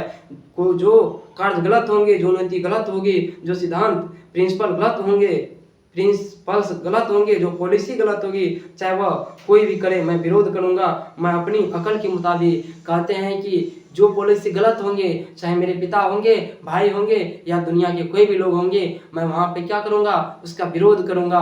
हमें किसी व्यक्ति से दुश्मनी नहीं है, हम उनके कार्यों से दुश्मनी नहीं है, हम उनके कार्यों से क्या है, हम उनके कार्यों से व्याकुल हो उठे हैं, हमारे देश की जनता व्याकुल हो उठे हैं, उनकी नीतियों से बहुत दुखी हैं हम लोग इनकी तरह नौजवान थे पर उस जमाने में, लेकिन जरूरत होती तो हम लोग कि बापू के सामने कह सकते थे कि हम नहीं मानते हैं बापू यह बात, और बापू क्या कहते, जो पॉलिसी गलत होगी, चाहे वह कोई भी करे, मैं विरोध करूंगा अपने अकल के मुताबिक। हम लोग इनकी तरह नौजवान थे उस जमाने में, लेकिन जरूरत होती तो हम लोग कि बापू के सामने हम कह सकते थे, कहते हैं कि हम अपने गांधी जी बापू के सामने हम कह सकते थे, यदि जरूरत होती, हम लोग भी जवान थे, हम लोग भी नौजवान थे, हम लोग कह सकते थे, बापू के सामने कह सकते कि हम नहीं मानते हैं बापू यह बात। और बापू इतनी महत्ता थी, इतनी महानता थी कि बुरा नहीं मानते थे, फिर बुलाकर हमें प्रेम से समझाना चाहते थे, समझाते भी थे, तो उनकी भी आलोचना की है मैंने। कहते हैं कि प्रेम से समझाते थे, लेकिन प्रेम से समझाते थे गांधी जी भले ही, लेकिन मैं उनकी भी आलोचना की है। बहुत अच्छे दिल के आदमी थे गांधी जी। मैं जब कहता था जोर से, गुस्सा से, तो वह प्रेम से बुला करके समझाते थे। उस जमाने में तो मैं घोर मार्क्सवादी था, बाद में लोकतांत्रिक समाजवादी बना हूँ। कहते मैं मार्क्सवादी घोर था, मार्क्सवादी के विरोधी था, लेकिन मैं लोकतांत्रिक समाजवादी अब जा करके बना हूँ। किंतु बापू की मृत्यु के बाद, कई वर्षों के बाद 1954 ईस्वी में सर्वोदय में आया गया बिहार में। कहते हैं 1954 ईस्वी में सर्वोदय में आया गया बिहार में। जवाहरलाल जी थे, एक बड़े भाई थे, मैं उनको भाई कहता ही था, उनका बड़ा स्नेह था।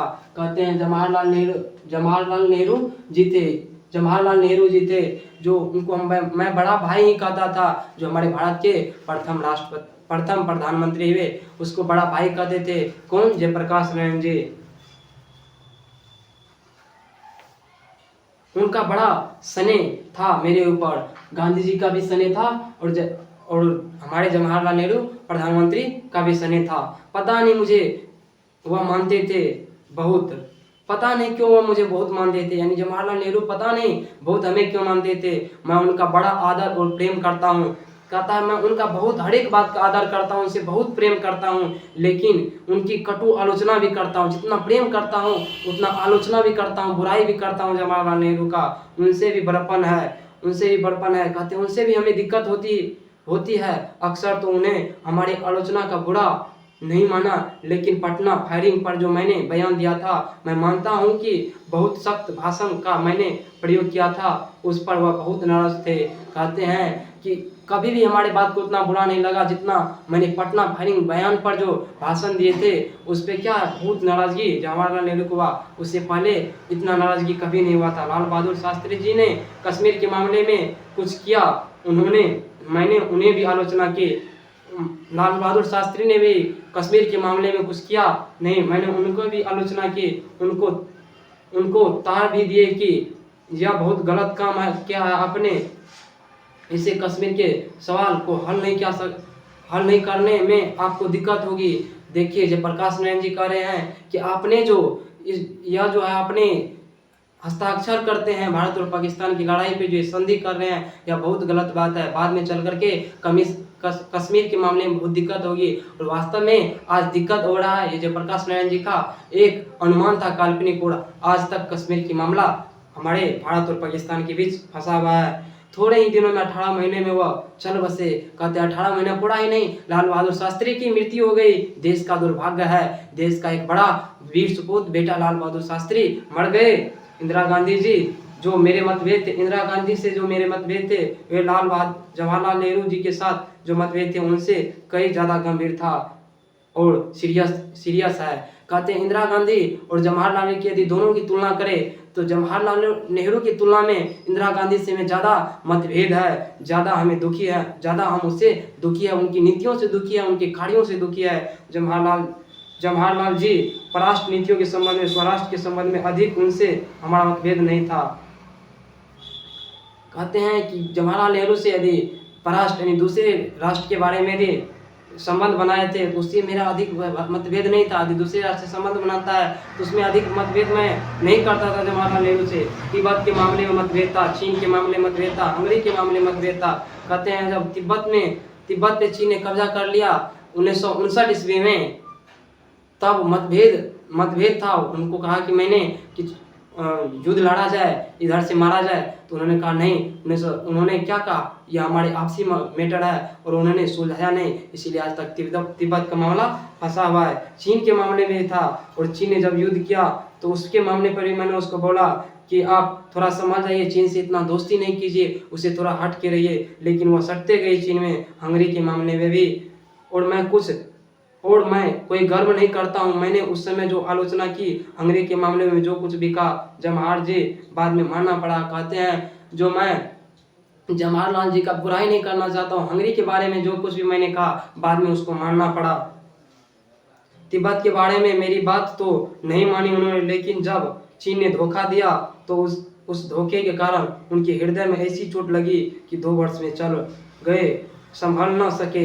कहते हैं कि तिब्बत के मामले में उसे मैं बार बार कहता रहा कि संभल जाइए, इतना चीन से दोस्ती नहीं कीजिए, लेकिन उन्होंने कहा नहीं, चीन हमारे सब दिन का दोस्त है, दोस्ती बने रहेंगे, जवाहरलाल नेहरू कहते थे। लेकिन जब चीन ने उसे धोखा दिया, 1962 ईस्वी में युद्ध किया, तब उसे इतना अपने दिल पे प्रभाव हुआ चीन का, अपने दिल पे इतना विश्वास था, आत्मघात हुआ, चीन ने आत्मघात किया जवाहरलाल नेहरू के साथ, तो वह 2 वर्ष में चल बसे, जिंदा नहीं रह पाए।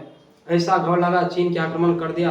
वह कभी उम्मीद न करते और आस नहीं करते थे कि चीन ऐसा करेगा। जवाहरलाल नेहरू जी ऐसा कभी सोचते नहीं थे, आशा भी नहीं करते थे कि चीन कभी हमारे देश के ऊपर अटैक कर देगा। थोड़ी इनकी भी गलती थी, कहते हैं थोड़ी जवाहरलाल नेहरू की भी गलती थी।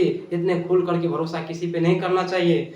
तो परराष्ट्र नीतियों के संबंध में मतभेद था, उनसे अंतर्देशीय प्रश्नों में नहीं था उतना मतभेद। कहते जितना अपने देश में मतभेद था, उससे कई गुना ज्यादा हमें परराष्ट्र नीतियों में भी मतभेद था।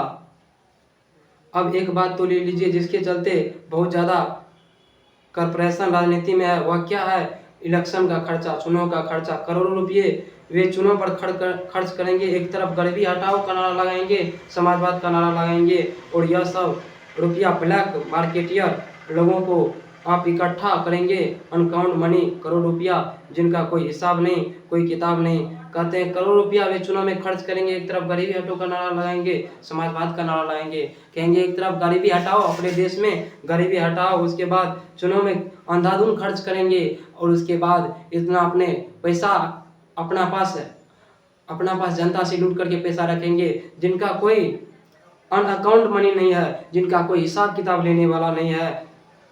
हमारे देश में नेता का इसका कोई हिसाब किताब लेने वाला नहीं है। आज से नहीं, वर्षों से मैं पुकार रहा हूँ भाइयों, इस चुनाव पद्धति को अमूल परिवर्तन होना चाहिए। कहते हैं इस चुनाव पद्धति में जो बड़े बड़े लोग खड़ा होते हैं उसमें परिवर्तन होना चाहिए, चुनाव का खर्च कम होना चाहिए। कहता है चुनाव का खर्च कम कर देना चाहिए। अगर चाहते हैं कि आपकी गरीब उम्मीदवार खड़ा हो सके, मजदूर उम्मीदवार खड़ा हो सके, किसान उम्मीदवार खड़ा हो सके, गरीब पार्टी के है वो अपने लिए उम्मीदवार खड़ा कर सके, तो सुनता है कोई। कहते हैं कि चुनाव का खर्च कम कीजिए ताकि गरीब से गरीब इंसान, किसान जितने भी अपने पार्टी की तरफ से कुछ गरीब इंसान भी खड़ा हो। लेकिन कोई सुन नहीं रहा है मेरा बात को। जयप्रकाश नारायण जी भाषण में ये सब बात बोल रहे हैं। प्रेस रिपोर्ट से पता चलता है कि इस आंदोलन के द्वारा दल विहीन लोकतंत्र की स्थापना करना चाहता हूं। दल विहीन लोकतंत्र सर्वोदय विचार का मुख्य राजनीतिक सिद्धांत है, और उस विचार का प्रचार पिछले वर्षों में मैं करता रहा हूं, और ग्राम भावों के आधार पर दल विहीन प्रतिनिधित्व स्थापित हो सके इसका प्रयत्न भी करता हूं। परंतु वर्तमान आंदोलन के संदर्भ में मैं दल विहीन लोकतंत्र का जिक्र कतई नहीं किया हूं। कहता है कि प्रेस वाले, मीडिया वाले हम पे आरोप लगाते हैं कि दलविहीन लोकतंत्र की स्थापना जयप्रकाश नारायण जी करने चाहते हैं, इसीलिए आंदोलन कर रहे हैं। लेकिन मैं कहीं भी भाषण में दलविहीन लोकतंत्र का मैं चर्चा नहीं किया हूँ। फिर भी मेरे पुराने विचार को लेकर जनता में, विशेषकर बुद्धिजीवियों में काफ़ी भ्रम फैलाया गया है कि केवल अपने कम्युनिस्ट भाइयों को भ्रामक प्रचार की सफाई के लिए इतना ही करूंगा कि दलविहीन लोकतंत्र के मार्क्सवाद या लेनिनवाद के मूल उद्देश्य में से यद्यपि वह उद्देश्य दूर का है। मार्क्सवाद के अनुसार समाज जैसे जैसे समाजवाद की ओर बढ़ता जाएगा, वैसे वैसे राज स्टेट का क्षय होता जाएगा। मार्क्सवाद के अनुसार समाज जैसे जैसे साम्यवाद की ओर बढ़ता जाएगा, वैसे वैसे राज का क्षय होता जाएगा और अंत में एक स्टेटलेस सोसाइटी कायम हो जाएगी। वह समाज अवश्य लोकतंत्र होगा, बल्कि उसी समाज में लोकतंत्र का सच्चा स्वरूप प्रकट होगा। वह लोकतंत्र का निश्चय ही दलविहीन होगा। जब से स्टेटलेस सोसाइटी, शासन मुक्त समाज बनता जाता है, वह शायद दलयुक्त होगा। आश्चर्य की बात है कि कम्युनिस्ट बंधुओं को अपने इस मूल का विस्मरण हो गया होगा। कहते हैं कि कतई मैंने अपने मार्क्सवाद की चर्चा नहीं की, अपनी लेनिनवाद की चर्चा नहीं की, अपनी कम्युनिस्ट पार्टी की चर्चा नहीं की, लेकिन अब उसको पता चल गया होगा कि मैं जब भाषण में अपनी कहीं चर्चा नहीं किया तो उनको अनुभव चल गया होगा कि कम्युनिस्ट बंधुओं को अपने इस मूल सिद्धांतों का विस्मरण हो गया होगा कि मैं कहीं भी उसका चर्चा नहीं किया, इसीलिए उसे विस्मरण हो गया होगा कि विशेषकर बुद्धिजीवियों में, पूंजीपतियों में कि जयप्रकाश नारायण का आंदोलन का दूसरा कोई अर्थ है। जहाँ तक वर्तमान आंदोलन का प्रश्न है, मेरी या अन्य किसी की, न छात्रों की, न विपक्षी राजनीतिक दलों की, न सर्वोदय सेवकों, यह कल्पना है कि उसमें दलविहीन लोकतंत्र पैदा होगा। विधानसभा का विघटन होगा जो 6 महीने या वर्ष भर में फिर से चुनाव होंगे, जो वर्तमान कानून या चुनाव प्रणाली के अनुसार होंगे। क्या कहते, विधानसभा का विघटन किया जाएगा। जहाँ तक मेरे अनुसार मेरा मानना है, विधानसभा के विघटन से संभावना तो यह हो कि वर्तमान कानून या नियमों आदि अंतर्गत पुनर्निर्वाचित होगा। इसीलिए प्रश्न उठता है कि जैसे कि पिछले सप्ताह में कई बार उठा है कि उस हालत में विधानसभा के विघटन से क्या लाभ होगा। कहता है कि विधानसभा में विघटन होनी चाहिए। यदि कोई सरकार गलत नीति काम कर रहा है तो हमारे देश में ऐसा कानून बनना चाहिए जिससे विधानसभा को गिराया जा सके। इसलिए कहता है विधानसभा के विघटन से क्या लाभ है, क्या लाभ होगा। यदि हम देश में सरकार क्या करेगी, गिरेगी यदि कोई गलत नीति करेगा तो। मुझे खेद है यानी दुख है। इसका उत्तर पिछले दिनों में बार बार दिया है, पर मुझको समझने की कोशिश थोड़े ही लोग ने की है। इसीलिए बार बार मुझे यह सवाल होता है, जयप्रकाश नारायण जी वर्तमान चुनाव पद्धति और विधानसभा के चुनाव का कौन विकल्प पेश कर रहे हैं। मेरा अपना विकल्प चूंकि नए ढंग का है, जो जिससे पीटे राजनीतिक चिंतन से भिन्न है, इसीलिए वह लोग समझ में नहीं आता। क्या कहते हैं कि मैं राजनीति करता हूं तो साफ साफ राजनीति करता हूं। मैं घिसे पीटे नेताओं में से नहीं हूं कि मैं कहूँगा कुछ और करूँगा कुछ। अगर मैं यह कह दूं कि मेरा विकल्प यह है कि मैं इस आंदोलन और संघर्ष में से एक नई पार्टी का निर्माण करूँगा तो सब लोग मेरी बात का आसानी से समझ लेंगे। इसके बाद मेरी आलोचना शुरू हो जाएगी कि एक आदमी अपनी सत्ता के लिए छात्रों और जनता के आंदोलन का दुरुपयोग कर रहा है। कहते यदि मैं भाषण में सीधे सीधे बोल दूं कि मैं एक नया पार्टी का स्थापना करना चाहती हूं तो इसके लिए जितने भी लोग हैं और कई सारे लोग हमारी आलोचना शुरू कर देंगे कि जनता को भड़का करके, छात्रों को भड़का करके एक नई पार्टी का स्थापना करना चाहते हैं अपने स्वार्थ के लिए। लेकिन जब मैं कोई नई बात कहता हूं तो उसको समझने की कोशिश कम होती है या नहीं होती है। तो क्या है मेरा कहना संक्षेप में यह कि आज परिस्थितियों में आम जनता को, आम मतदाताओं को केवल इतना ही अधिकार प्राप्त है कि चुनाव में अपना मतदान करे, परंतु मतदान प्रक्रिया में न तो स्वच्छ और स्वतंत्र होती है, न उम्मीदवार के चयन में मतदाताओं का हाथ होता है और चुनाव के बाद अपने प्रतिनिधियों पर कोई अंकुश नहीं रहता। क्या कहते हैं कि जनता को इतना भी अधिकार नहीं है कि वो अपनी सरकार को चुने और जो गलत नीतियों करे तो उन पर अंकुश लगा सके। ऐसा नीति हमारे देश में होना चाहिए। मैं इन दिनों कमियों को दूर करने का प्रयत्न कर रहा हूँ। कहता है हमारे देश में जो कमियां हैं मैं इसे दूर करने का प्रयत्न कर रहा हूँ, प्रयास कर रहा हूँ। अपना देश पिछड़ा हुआ है, इसीलिए बावजूद इसके लिए हम लोकतंत्र की स्थापना की है। कहते हैं कि हमारे देश पिछड़ा हुआ है, इसीलिए हम अपने भारत देश में लोकतंत्र की स्थापना की है। विकसित देशों में लोकतांत्रिक समाज में जो प्रभावित शक्तियों यानी परस्पर एक दूसरे के प्रभावित करने वाली शक्तियां होती है, जनमत का जो प्रबल प्रभाव प्रतिनिधि पर निरंतर पड़ता है। जो स्वतंत्र और साहसी प्रेस, पत्र पत्रिकाओं के रोल होते हैं, शिक्षित समुदाय, जो वैचारिक और नैतिक असर होता है, इस सारे इंफ्रास्ट्रक्चर का यानी जनता का शासन के बीच संरचना यहाँ नितांत अभाव है। कहते हैं जो मैंने विकसित देशों में देखा कि प्रेस कैसे काम करती है, मीडिया कैसे काम करती है, वहाँ की जनता कैसे अंकुश लगाते हैं सरकार पे, यहाँ उसका अभाव है। इसे कमियों को दूर करने का प्रयास हमारे साथ साथ आप लोग भी कीजिए। यह भाषण दे रहा है जयप्रकाश नारायण 5 जून 1974 ईस्वी को पटना के गांधी मैदान में। इस सारे यानी जनता का शासन के बीच संरचना का नितांत अभाव है। एक ऐसी स्थिति हमारा लोकतंत्र केवल नाम मात्र का रह जाता है। कहते हैं ऐसी स्थिति आ गया है कि लोकतंत्र सिर्फ नाम मात्र का है। लोकतंत्र की जिस तरह से शासन होना चाहिए उस तरह से हमारे देश में नहीं चल रहा है। इस अधूरी अंतरिम संरचना का इंफ्रास्ट्रक्चर का निर्माण पार्टी अदा कर सकता है, जिसके परिणाम स्वरूप मंत्री या विधायक निरंकुश व स्वच्छंद हो सकता है और जनता की किसी प्रकार का अंकुश उन पर नहीं रहता, सिवाय इस भय के अगले चुनाव जनता यदि चाहे तो कोई वोट नहीं दे, परंतु यह भय कि रुपया, जाति, बल प्रयोग करके, मिथ्या आदि चरण करके निर्वस्त्र हो जाता है। कहते हैं देखिए यहाँ पे समझिए, यदि चाहे तो उनको वोट नहीं दे, जनता का किसी प्रकार का अंकुश उन पर नहीं रहता है। कहते हैं जनता किसी प्रकार का अंकुश सरकार पे नहीं लगाते, सिवाय इस भय के अगले चुनाव में जनता यदि चाहे तो वोट न दे, परंतु कहते हैं जनता यदि कुछ बोलता है तो उसका रिप्लाई इसीलिए नहीं देता है, इसीलिए उनसे ज़्यादा टॉर्चर किया जाता है कि उसे भय है कि अगली बार हो सकता है मैं जनता नहीं चुनेगा, परंतु यह भय भी रुपया, जाति, बल प्रयोग करके निभ्रष्ट हो जाता है। कहते हैं कि रुपया और जाति इसका प्रयोग करके, जातिवाद का प्रयोग करके और रुपया के दम पर के इस भय को भी समाप्त हो गया नेताओं में, दोनों का प्रयोग करके फिर से यह जीत जाता है और फिर से सरकार बना लेती है। अब चूंकि प्रदेश के छात्र, युवक और सर्वसाधारण जनता जागृत हो गई है, वह आगे बढ़ रही है और कुछ नया चाहती है। कहते हैं हमारे देश की जो जनता है, नवयुवक है, वह आगे बढ़ गए हैं, अब कुछ नया चाहती है। अब देखिए मेरा लास्ट ये समाप्त होने वाला है। वर्तमान परिस्थितियों में परिवर्तन चाहती है। कहती है अभी जो शासन चल रहा है उसमें परिवर्तन चाह रहे हैं हमारे देश के जवान और युवाएं। अतः इस परिस्थितियों का लाभ उठाकर मैं चाहूँगा कि आज जो असंगठित जनता है उसमें ऐसी शक्ति आ जाए कि वह सही आदमी का चुनाव कर सके तथा चुनाव के बाद अपनी क्या कहते हैं उसमें ऐसी शक्तियाँ आ जाए कि वह सही आदमी का चुनाव कर सके तथा चुनाव के बाद अपने प्रतिनिधियों के आचरण पर यथासंभव अंकुश लगा सकते हैं। क्या कहते हैं हम युवक और जनता को ऐसी सरकार चाहिए कि इसको हम सरकार बनाए भी और जिस पे अंकुश लगा भी सकते हैं। इस संबंध में मेरे कुछ सुझाव है। एक तो यह है कि विधानसभा का अलग चुनाव हो। कहते हैं विधानसभा का अलग चुनाव हो तो हमारी छात्र संघर्ष तथा जन संघर्ष समितियां मिल करके आम राय से अपना उम्मीदवार खड़ा करे, अथवा जो उम्मीदवार खड़ा करे किए जाएंगे उनमें से किसी का मान्य करे।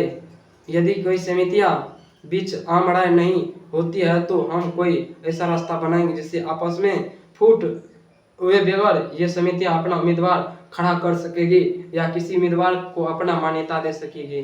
कहते हैं कि यदि कोई गरीब किसान उम्मीदवार खड़ा होंगे तो उनको सपोर्ट करना होगा, यदि सपोर्ट नहीं करेंगे तो हम छात्र एवं नौजवान संघर्ष समितियां करते रहेंगे। संघर्ष समितियां उम्मीदवार के चयन का अपना महत्वपूर्ण रोल अदा करेंगे। कहते संघर्ष करके जो रोल अदा करेंगे, जो परिणाम करेंगे, संघर्ष करके ही करना पड़ेगा यदि हमारी बात नहीं मानेंगे। दूसरी बात यह कि जो उम्मीदवार अमुक चुनाव के क्षेत्र में जीतेगा उसके भावी कार्यक्रमों पर कड़ी निगरानी रखने का काम करेंगे। कहते हैं कि दूसरी बात यह है कि जो उम्मीदवार जीतेंगे या जिसकी भी सरकार बने उस पर हम अपना नजर रखने का काम करेंगे और अगर उस क्षेत्र का प्रतिनिधि गलत रास्ता पकड़ता है तो उनकी इस्तीफा देने की बाध्य करेंगे। इस प्रकार से जनता अंकुश इन लोगों के ऊपर होगा और आज की तरह निरंकुश और स्वच्छंद वे नहीं रह पाएंगे। क्या कहते हैं कि जब सरकार पे ऐसा नियम बन जाएगा हमारे देश में जहां हम सरकार से इस्तीफा की मांग करेंगे, सरकार गलत नीतियां करेंगे तो उसमें उच्चृंखलता क्या मतलब कि उसमें बदमाशी का कोई भी भाव नहीं उत्पन्न होगा और उसकी सरकार गिर जाएगी। तब उस नई सरकार आएगी, नया सरकार चुनेंगे, वो भी गलत काम करेगा तो उसको भी हम गिरा सकते हैं। हमारे देश में ऐसा नियम एवं कानून होना चाहिए। इसी सिलसिले में एक और बात स्पष्ट करना आवश्यक है कि जो संघर्ष समितियां छात्र या जनता की बन गई है या बन रही है, उनका काम केवल शासन के संघर्ष करना ही नहीं, बल्कि उनका काम तो समाज के हर अन्य और अनीतियों के विरुद्ध संघर्ष करने का होगा। कहते हैं जो संघर्ष छात्र एवं नौजवानों का जो उम्मीदवार खड़ा होंगे, उनका केवल शासन करने का नहीं, उनका होगा हर एक परिस्थितियों से लड़ना, देश की हर एक विपदाओं से लड़ना। जहाँ पे भ्रष्टाचार होंगे उसके खिलाफ भी लड़ना होगा। गांव में छोटे अफसरों या कर्मचारी की, चाहे वे पुलिस के हो या अन्य किसी प्रकार का जो घूसखोरी चलती है, उसके खिलाफ तो संघर्ष करना ही रहेगा। कहते हैं कि खास करके उस पर ज़्यादा करके आपको संघर्ष करना पड़ेगा जो गाँव में घूसखोरी खाते हैं, यानी घूस लेते हैं। साथ ही साथ जिन बड़े किसानों की बेईमानियां फर्जी बंदोबस्ती किया, उनका भी विरोध करूंगा। ये बंदोबस्ती किया, किसानों की बेईमानियां फर्जी बंदोबस्ती किया, उनका भी विरोध करूंगा। ये समितियां करेगी, उनका दुरुस्त करने के लिए संघर्ष करनी पड़ेगी। कहते हैं कि जो बेईमानी किए हैं गाँव के बड़े बड़े जमींदार, बड़े छोटे छोटे किसानों की, उसका भी विरोध करना होगा। अन्याय से दब रहे हैं हमारे किसान, उसको कहीं ना कहीं उठा करके उसे आसानी तरीका से उसे उपलब्ध कराए, जो उसे कष्ट दे रहा है उसका निवारण करेंगे। ये हमारे गरीब उम्मीदवार जब खड़े हो जाएंगे देश में, जब उन्हें भी चुनाव लड़ने का मौका मिल जाएगा। इस प्रकार से जनता की, छात्रों की निर्दलीय संघर्ष समितियां अस्थायी रूप से कायम रहेगी और केवल लोकतंत्र के लिए नहीं, बल्कि सामाजिक, आर्थिक, नैतिक क्रांति के लिए अथवा संपूर्ण क्रांति के लिए एक बहुत ही महत्वपूर्ण कार्य करेगी। कहते हैं सामाजिक, आर्थिक, नैतिक के लिए नहीं यह क्रांति होगी, यह क्रांति, संपूर्ण क्रांति एक बहुत ही महत्वपूर्ण कार्य अदा करेंगे। तो इसी पे मेरा चैप्टर लास्ट हो जाता है और मिलेंगे नेक्स्ट वीडियो। ये हमारा भाग 1 था और भाग 2 में इसका इंपॉर्टेंट सब्जेक्टिव क्वेश्चन आंसर लाएंगे। और भाग 1 में आप ऑब्जेक्टिव बना लीजिएगा अच्छा से, आपको यदि पूछेगा तो इसी में से पूछेगा। आपको ट्रिक इससे पहले बता दिया हूँ। मिलेंगे नेक्स्ट वीडियो में। आई होप आप समझ गए होंगे।